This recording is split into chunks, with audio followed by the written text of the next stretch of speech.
بسم الله الرحمن الرحيم.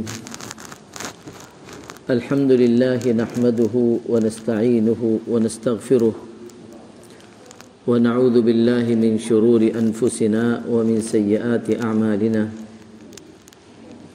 من يهده الله فلا مضل له ومن يضلل فلا هادي له، ونشهد أن لا إله إلا الله وحده لا شريك له، ونشهد أن سيدنا ومولانا محمدًا عبده ورسوله صلى الله عليه وعلى آله وأصحابه وأزواجه وذرياته وأهل بيته وبارك وسلم تسليمًا كثيرا.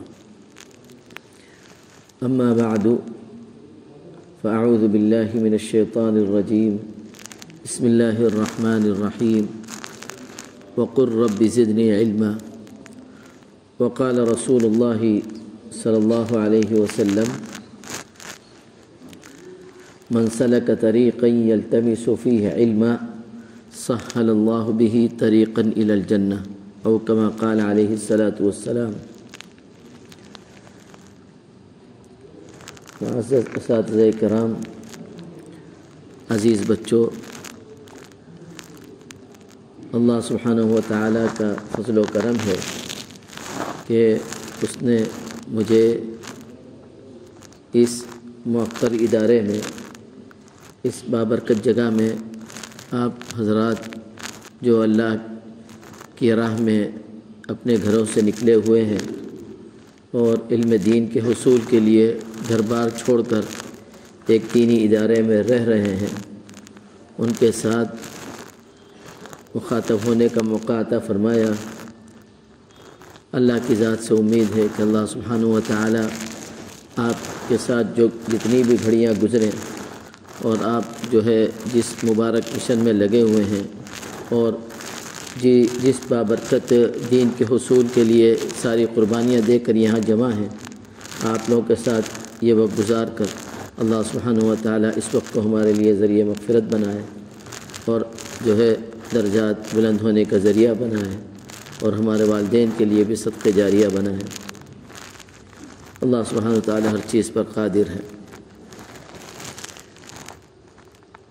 مقصد ہمارے یہاں جمع ہونے کا، عزیز بچوں، خواہ وہ ہمارے حفظ کا طلبہ ہوں یا عربی فارسی یا عالمیت کے آخری درجے کے طلبہ ہوں، مقصد ہمارے یہاں حصول کا اصلاً تو اللہ کی رضا ہے۔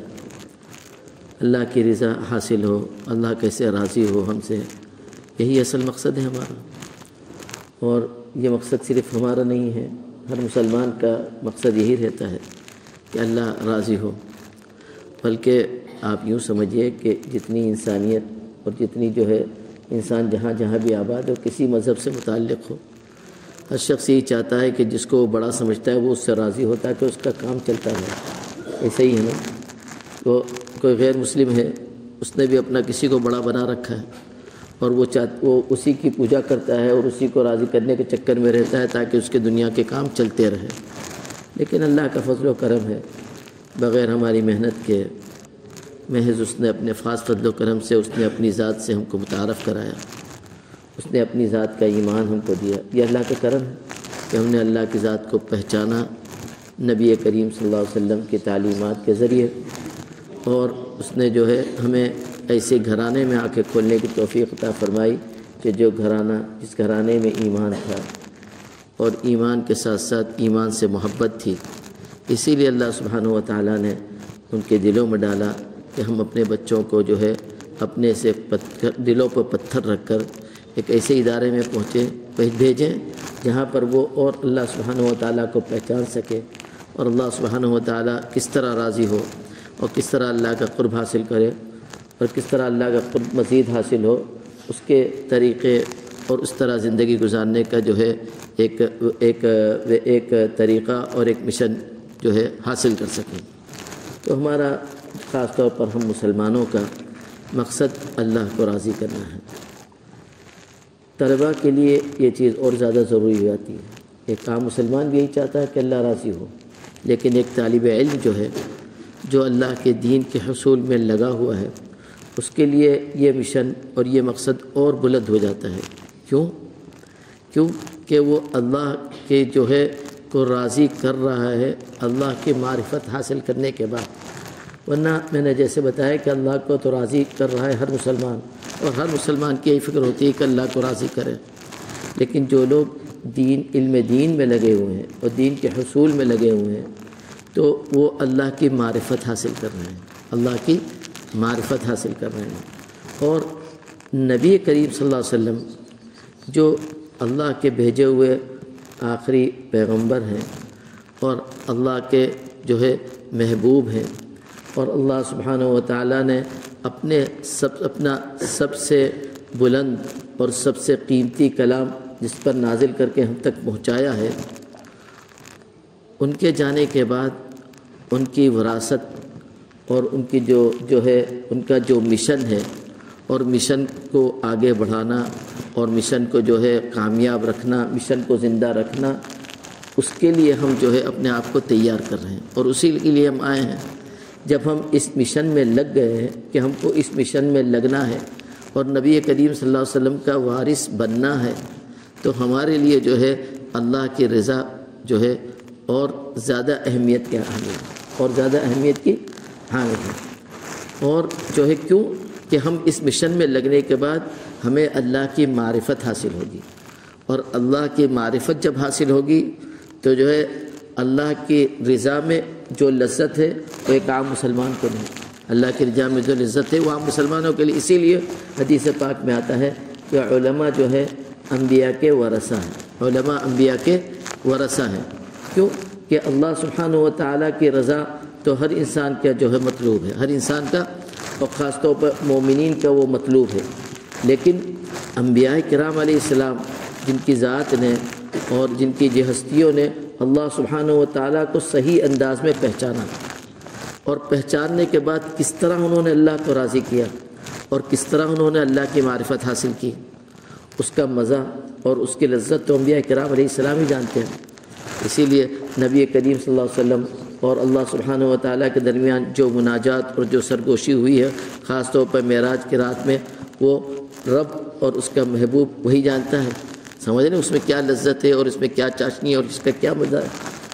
ہم لوگ یہاں جمع ہوئے ہیں اور ہم لوگ جو اس ادارے میں آئے ہیں اسی نبی کریم صلی اللہ علیہ وسلم کی وراثت حاصل کرنے کے لیے، تاکہ ان کے وارث بن سکیں، اور وہ مشن جو نبی کریم صلی اللہ علیہ وسلم معراج میں لے کر آئے تھے، اور وہ دین اور وہ جو ہے معرفت جو نبی کریم صلی اللہ علیہ وسلم پر غار حرا میں اتری تھی، اس معرفت کو خود بھی حاصل کریں اور وہ لوگوں تک پہنچائیں، اور وہ مشن جو نبی کریم صلی اللہ علیہ وسلم تھا اس کو سمجھیں اور سمجھ کر اس کو زندہ رکھنے کی اور اس کو مضبوط کرنے کی، اس کو عام کرنے کی کوشش کریں۔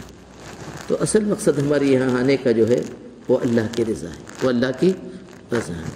تو جب ہمارا مقصد اللہ کی رضا ہے تو میرے عزیز بچوں، فکر ہماری سب سے پہلے تو یہی ہونا چاہیے کہ اللہ راضی ہے۔ اللہ سبحانہ و تعالیٰ اتنا کریم ہے کہ بہت جلدی راضی ہو جاتا ہے، بہت جلدی راضی ہو جاتا ہے۔ حدیث پاک میں آتا ہے نا کہ جو ہے تم زمین سے آسمان کتنی بڑی اسپیس ہے نا، وہ بھر کے بھی اگر گناہ لے کر آؤ اور میرے سامنے توبہ استغفار کر لو تو میں سب معاف کر دوں گا، ولا ابالی، مجھے کوئی پرواہ نہیں ہے۔ کتنا کریم ہے۔ صرف بندہ یہ کہہ دے کہ اللہ میں تم سے معافی کا طلبگار ہوں، سچے دل سے صرف اتنا کہہ دے کہ اللہ میں تجھ سے معافی کا طلبگار ہوں، تو اللہ راضی، اللہ راضی۔ کتنا آسان ہے اس کو راضی کرنا۔ تو ہمارا جو ہے، اور ماشاءاللہ آپ میں سے بڑی تعداد معصوم ہے، آپ میں سے بڑی تعداد جو ہے معصوم بچوں کی ہے۔ تو جو ہے معصوم بچے ہیں وہ تو جو ہے اللہ کے بہت قریب ہیں، اور جو ماشاءاللہ ایک جو ہے تکلیف کی عمر کو پہنچ چکے ہیں، جن پر ذمہ داریاں آ گئی ہیں، ان کا سب سے پہلا جو ہے اہم کام یہ ہونا چاہیے کہ صبح شام اللہ سبحانہ و تعالیٰ، گناہی کیا ہوتے ہیں آپ سے، لیکن پھر بھی اللہ کے سامنے یہ ضرور کہیں کہ اللہ جس مقصد سے ہم آئے ہیں اس مقصد میں محروم نہ کرنا، آئے اصل تیری رضا حاصل کرنے کے لیے۔ تو یا اللہ یہ ہماری دل کی گہرائیوں میں اتار دے، اور زندگی کا مقصد جو ہے ہمارے یہی بنا دیں۔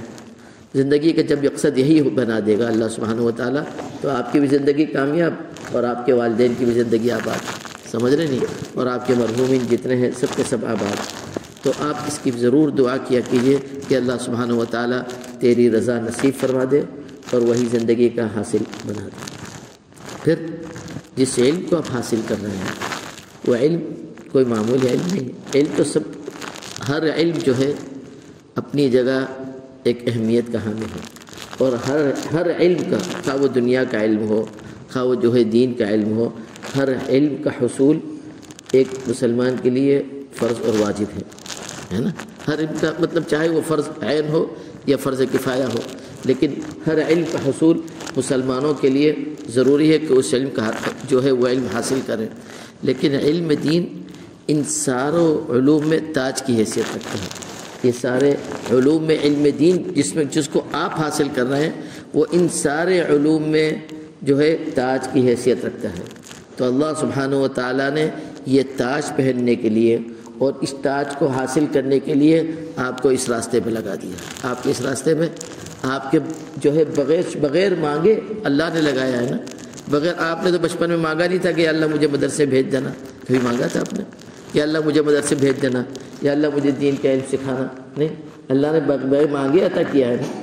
جب اللہ نے بے مانگے عطا کیا ہے تو اب ہمیں شعور آیا، تو اب ہم یہ دعا کریں کہ اللہ جس کام پہ تو نے لگایا ہے اس میں کامیابی نصیب فرما، جس کام میں تو نے لگایا اس میں کامیابی نصیب فرما۔ اور ذات کو اچھی طرح معلوم ہے کہ یہ علم دین اپنی پوری جو ہے وسعتوں کے ساتھ اور اپنی ساری بلندیوں اور باریکیوں کے ساتھ سب سے زیادہ کس کو حاصل تھا؟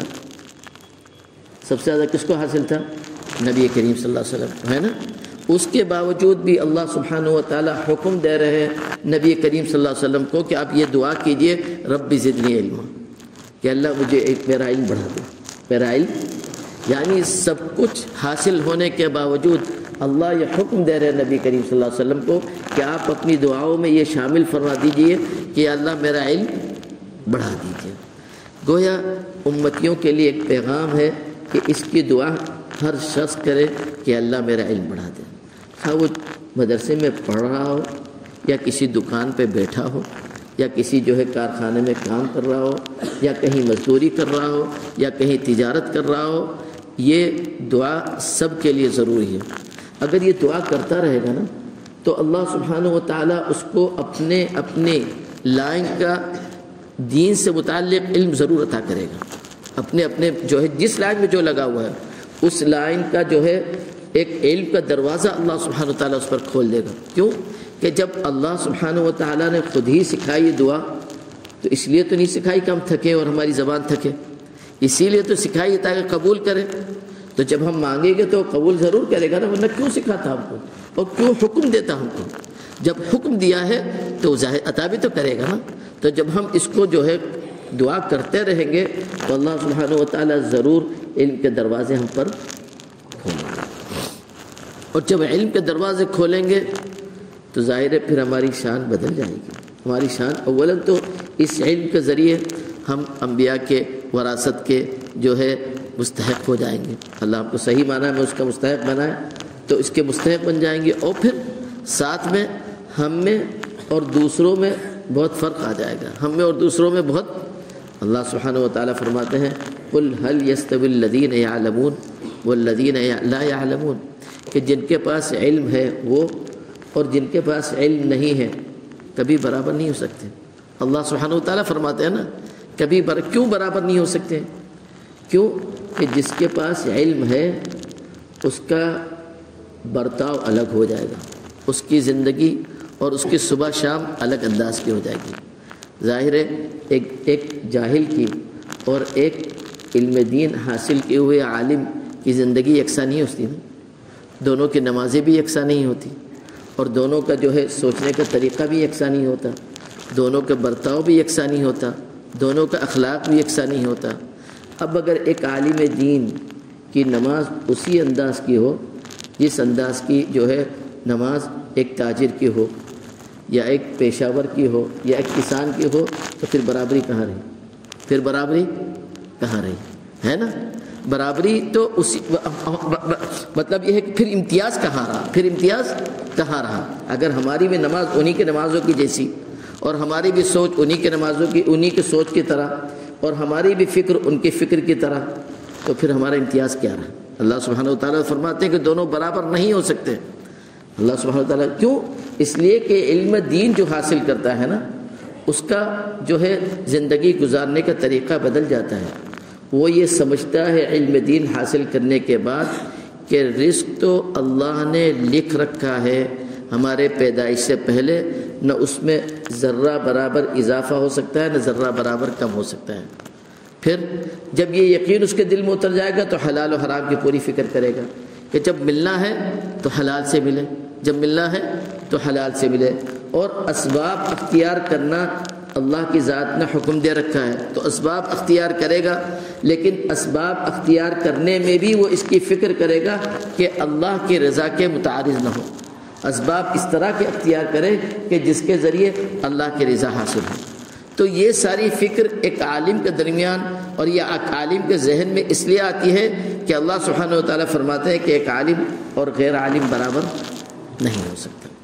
تو اس کی بھی فکر کیجیے، جو ہے آپ جب اس راہ میں لگے ہیں تو آپ کے اپنے اخلاق درست ہیں، آپ کا اپنا برتاؤ دوسروں سے مختلف ہو، آپ کا اپنا تعامل دوسروں سے مختلف ہو، آپ کی اپنی نمازیں دوسروں سے مختلف ہو، اللہ کے ساتھ آپ کا اپنا معاملہ دوسروں سے مختلف ہو۔ آپ کا معاملہ اللہ کے ساتھ اللہ کے علاوہ کوئی نہیں جانتا، آپ کا اپنا معاملہ اللہ کے ساتھ اللہ کے علاوہ کوئی نہیں جانتا، تو اپنے اندرون کو اللہ کے ساتھ جوڑے رکھیے۔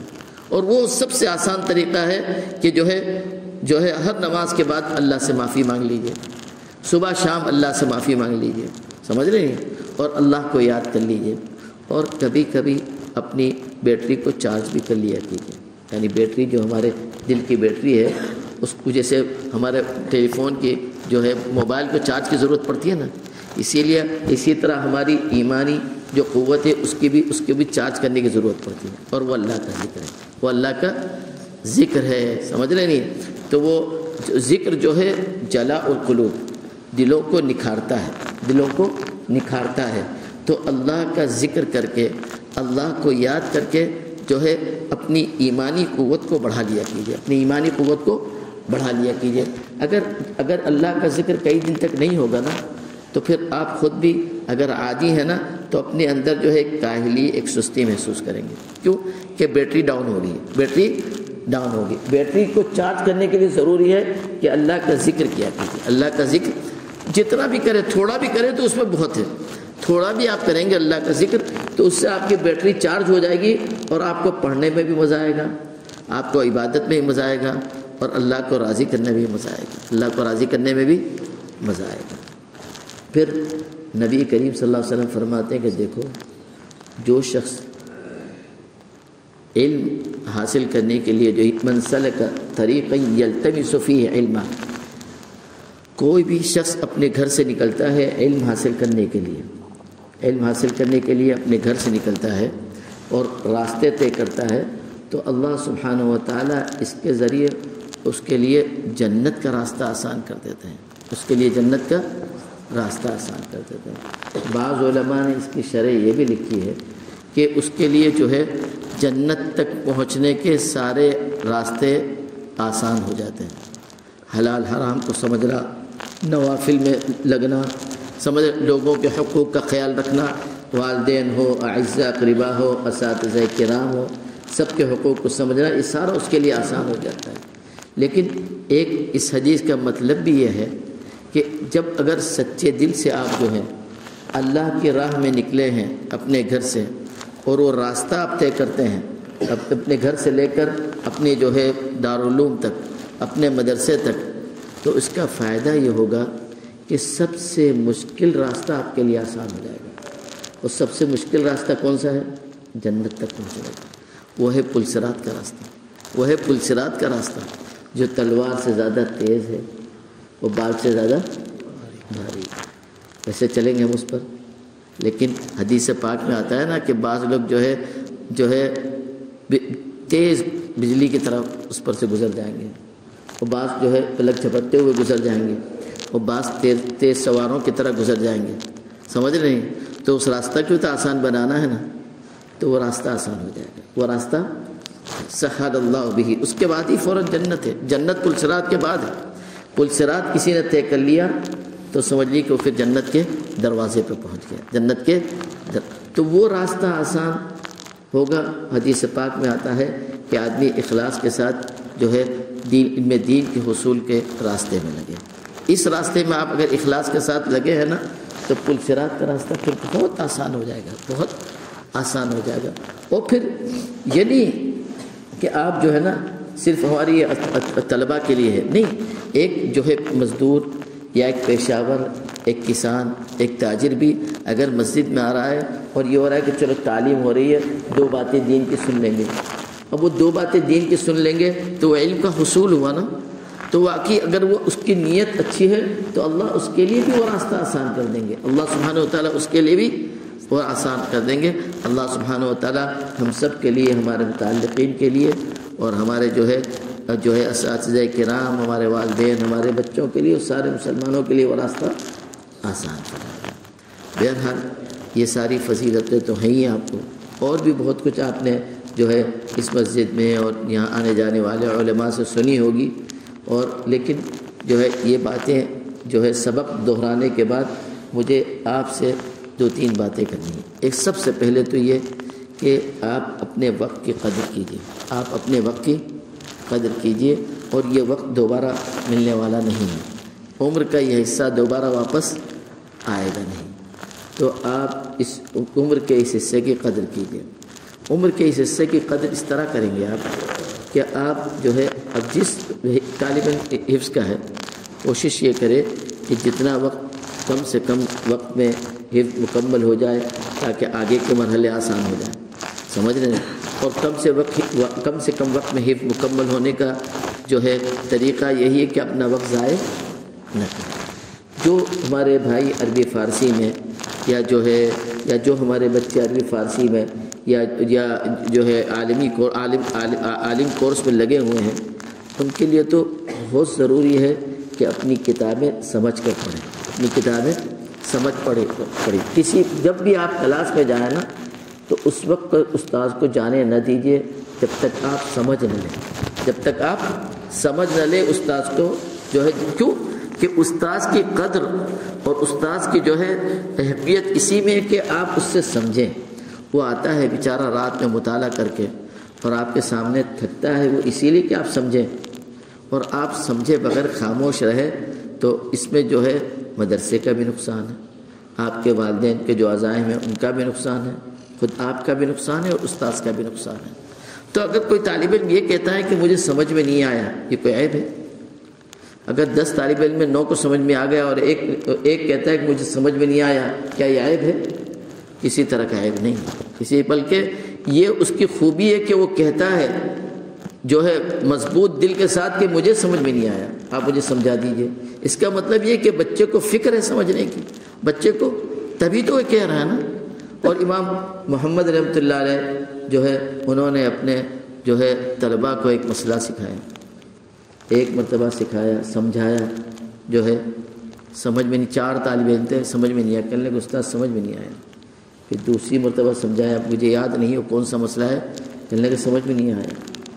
چوتھی مرتبہ جب سمجھا دیا تو پھر جانے لگے تو ایک طالب نے کہا کہ پھر وہ مسئلہ ہمارے ذہن سے نکل گیا، پھر بیٹھ کر پھر سمجھایا۔ تو اگر طالب علم یہ کہتا ہے کہ استاد میرے سمجھ میں نہیں آیا، یہ کوئی عیب نہیں ہے، لیکن یہ عیب ضروری ہے کہ آدمی پورا وقت جو ہے استاذ کے ساتھ لگا دے اور نہ جانے دماغ کہاں لگائے ہوئے ہے اور بندہ نے دماغ کہاں گھوم رہا ہے اور کچھ سمجھا ہی نہیں، یا سمجھ میں نہیں آ رہا لیکن شرم آ رہی ہے اس کو کہتے ہوئے کہ مجھے سمجھ میں نہیں آ رہا ہے۔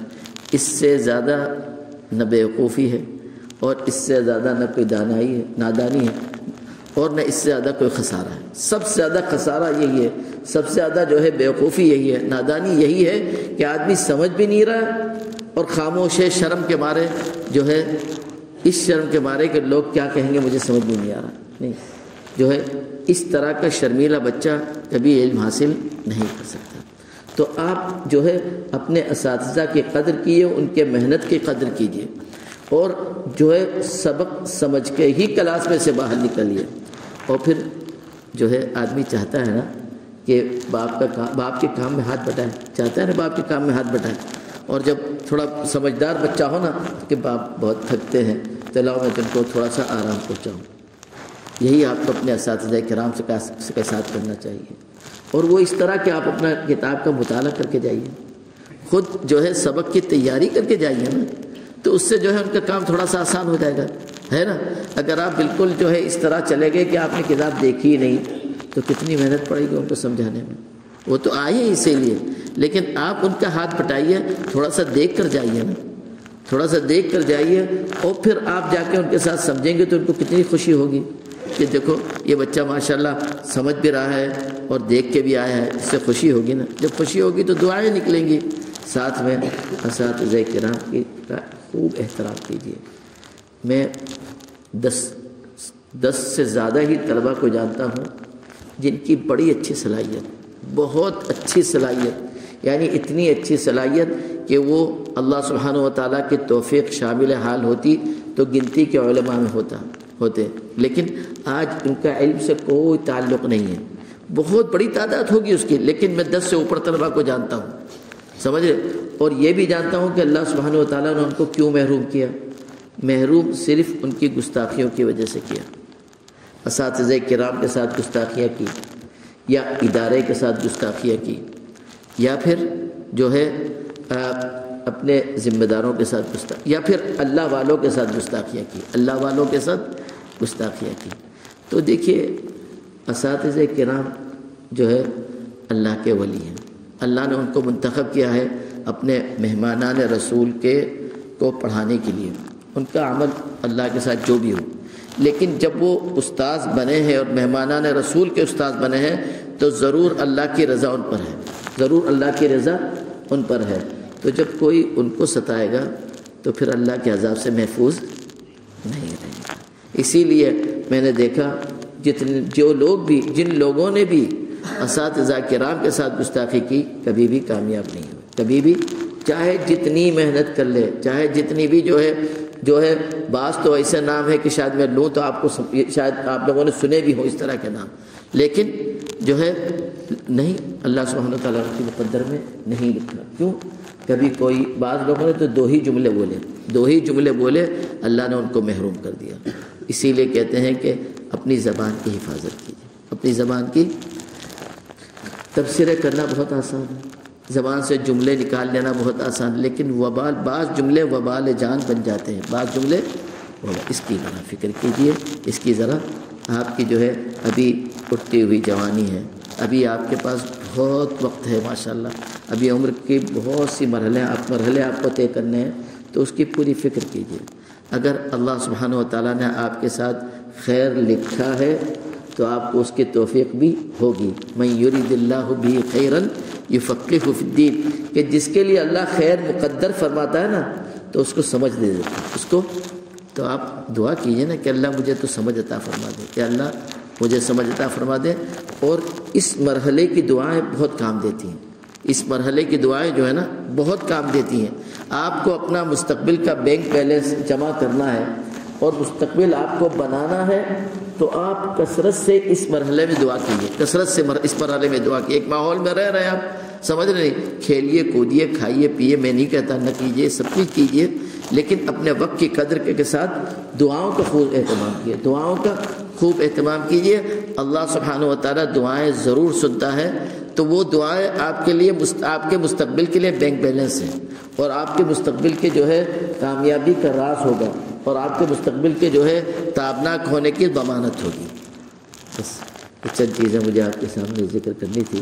اللہ سبحانہ و تعالیٰ مجھے بھی عمل کی توفیق عطا فرمائے، آپ لوگوں کو بھی عمل کی توفیق عطا فرمائے۔ آئیے دعا کریں۔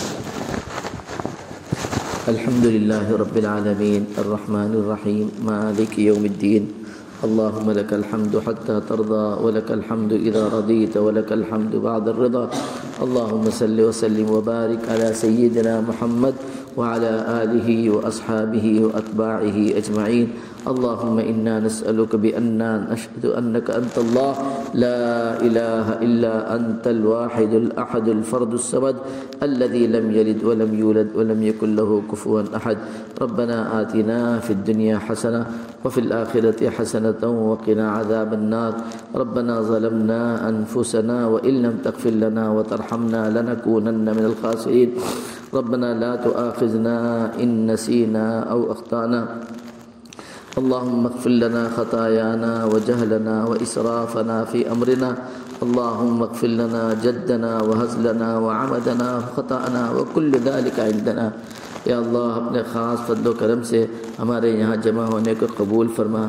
یا اللہ یہ طلبہ کرام جو تیری رضا کے لیے ہے اور تیرے علم دین کے حصول کے لیے یہاں جمع ہوئے ہیں، ان کے درمیان مجھے وقت گزارنے کی اللہ آپ نے توفیق عطا فرمائی، یہ آپ کی طرف سے نعمت ہے۔ یا اللہ اس اجتماع کو ہماری مغفرت کا ذریعہ بنا۔ یا اللہ اس حال میں ہم اجتماع سے اٹھے کہ ہم میں سے ہر ایک کی مغفرت فرما چکے ہوں اور آئندہ زندگی میں ہماری حفاظت فرما۔ یا اللہ تیرے مرضیات کے مطابق زندگی گزارنے کی توفیق عطا فرما۔ یا اللہ اپنے خاص فضل و کرم سے نبی کریم صلی اللہ علیہ وسلم کی سنتیں سیکھنے اور اس کو اپنی زندگی میں نافذ کرنے کی توفیق عطا فرما۔ تیرے اور تیرے نبی کریم صلی اللہ علیہ وسلم کی سچی محبت عطا فرما۔ یا اللہ اس اہل اللہ کی تو محبت عطا فرما کہ جن کے دلوں میں تیری محبت ہے اور جن کی صحبت تیری محبت ہمارے اندر پیدا کر سکے اور تیری یاد کو زندہ کر سکے۔ یا اللہ اپنے خاص فضل و کرم سے یہ ہمارے عزیز بچے جو صرف تیرے دین کے علم دین کے حصول کے لیے اس ادارے میں آئے ہیں، یا اللہ ان سب کے مستقبل کو تو کامیاب فرما۔ یا اللہ ان سب کے مستقبل کو تابناک فرما۔ یا اللہ علم کے دروازے ان کے سینوں پر کھول دیجئے۔ یا اللہ ان کے سینوں کو تیرے نور سے منور فرما دیجئے۔ یا اللہ اپنے خاص فضل و کرم سے علم کی معرفت انہیں نصیب فرما۔ یا اللہ علم کا نور نصیب فرما۔ یا اللہ قرآن کے معانی کا علم انہیں نصیب فرما۔ یا اللہ سنتوں کے دقائق اور حقائق سے ان کو نواز دے۔ یا اللہ اپنے خاص فضل و کرم سے زندگی کی راہیں ان کے لیے آسان فرما۔ یا اللہ وسعت برکت عطا فرما۔ یا اللہ ان کی روزی میں بھی برکت عطا فرما۔ یا اللہ ان کی عمروں میں بھی برکت عطا فرما، ان کی ذریت میں بھی برکت عطا فرما۔ یا اللہ ان کے اپنے مشن میں انہیں کامیابی نصیب فرما۔ یا اللہ ان کے جو عزائم ان کے مقاصد ہیں ان کی توقعات سے زیادہ انہیں جو ہے کامیابی نصیب فرما۔ یا اللہ دعا اپنے خاص فضل و کرم سے ہم سب کے حق میں قبول فرما۔ یا اللہ اپنے خاص فضل و کرم سے اس ادارے کی بھی حفاظت فرما، اس کے ذمہ داروں کی بھی حفاظت فرما۔ یا اللہ ان کے لیے اسباب و وسائل مہیا فرما۔ یا اللہ جو تیری یہ خدمت کر رہے ہیں جو ہے دین کی اور علم دین کی اور مہمانان رسول کی، یا اللہ انہیں اخلاص نصیب فرما اور ان کو قبول فرما۔ اور یا اللہ یہ ان کے لیے، ان کے والدین کے لیے، ان کے مرحومین کے لیے صدقہ جاریہ بنا۔ یا اللہ ہمیں اس کا حق ادا کرنے کی توفیق عطا فرما۔ یا اللہ ہم سب میں سے جو بیمار ہیں، ہمارے متعلقین میں سے جو بیمار ہیں انہیں شفاء کامل نصیب فرما۔ یا اللہ جو پریشان حال ہیں انہیں پریشانی دور فرما۔ یا اللہ جو مقروض ہیں ان کے قرض کی ادائیگی کا انتظام فرما دیجیے۔ یا اللہ ہم سب کی حاجتوں سے آپ واقف ہیں، ہم سب کے مسائل سے آپ واقف ہیں، ہم سب کی حاجتوں کو پوری فرما، ہمارے مسائل کو حل فرما دیجیے۔ یا اللہ ہماری اولاد کی بھی حفاظت فرما۔ یا اللہ ان کے افکار کی، ان کی نگاہوں کی، ان کے آبرو کی حفاظت فرما۔ یا اللہ فتنوں سے ہمیں محفوظ فرما دے۔ یا اللہ ہمارے مسلمانوں کے تمام اداروں کی حفاظت فرما۔ یا اللہ دشمنوں کے ناکام عزائم کو جو ہے ناکام فرما۔ یا اللہ دشمنوں کے جو خبیث عزائم ہیں، یا اللہ انہیں جو ہے ان کو اس میں ناکامی نصیب فرما۔ یا اللہ دشمنوں کو آپس میں ایک دوسرے میں مشغول کر کے ہمیں ان سے محفوظ فرما لیجیے۔ یا اللہ اپنے خاص فضل و کرم سے تمام مسلمانوں اداروں کی حفاظت فرما، تمام مسلمانوں کے جان مال آبرو کی حفاظت فرما۔ یا اللہ اپنے خاص فضل و کرم سے ہم سے راضی ہو جا۔ یا اللہ ہم سے راضی رہیے اور اس حال میں آپ سے ملاقات ہو کہ آپ ہم سے راضی ہوں اور ہم آپ سے راضی ہوں۔ یا اللہ ہمارے بڑے جو تیری رحمت میں جا چکے ہیں، یا اللہ ان کی قبروں کو تو منور فرما، ہر وقت ان کے اوپر رحمت کی بارشیں نازل فرما، کروٹ کروٹ انہیں چین نصیب فرما، ان کی قبروں کو جنت کے باغیچوں میں سے ایک باغیچہ بنا دیجیے۔ یا اللہ ہم سب حاضرین اور ہمارے تمام متعلقین، یا اللہ وہ لوگ کہ جن پر ہمارے حقوق ہیں یا جن کے ہم پر حقوق ہیں، جو ہم سے محبت کرتے ہیں یا جن سے ہم کو محبت ہے، یا اللہ ہم سب کو اپنے خاص فضل و کرم سے نبی کریم صلی اللہ علیہ وسلم کے دست مبارک سے حوض کوثر کا پانی نصیب فرما اور آپ کا جیوار جنت الفردوس میں نصیب فرما اور اپنے دیدار سے مشرف فرما۔ یا اللہ ہماری دعاؤں کو اپنے خاص فضل و کرم سے قبول فرما لیے۔ یا اللہ جو مانگا ہے نصیب فرما دیے۔ یا اللہ ہم جو نہیں مانگ سکے اپنے خاص فضل و کرم سے وہ بھی عطا فرما دیجیے۔ سبحان ربک رب العزت عما یصفون وسلام علی المرسلین والحمد للہ رب العالمین وصلی اللہ تعالی وبارک وسلم علی خیر خلقہ سیدنا محمد وعلی آلہ وصحبہ اجمعین برحمتک یا ارحم الراحمین۔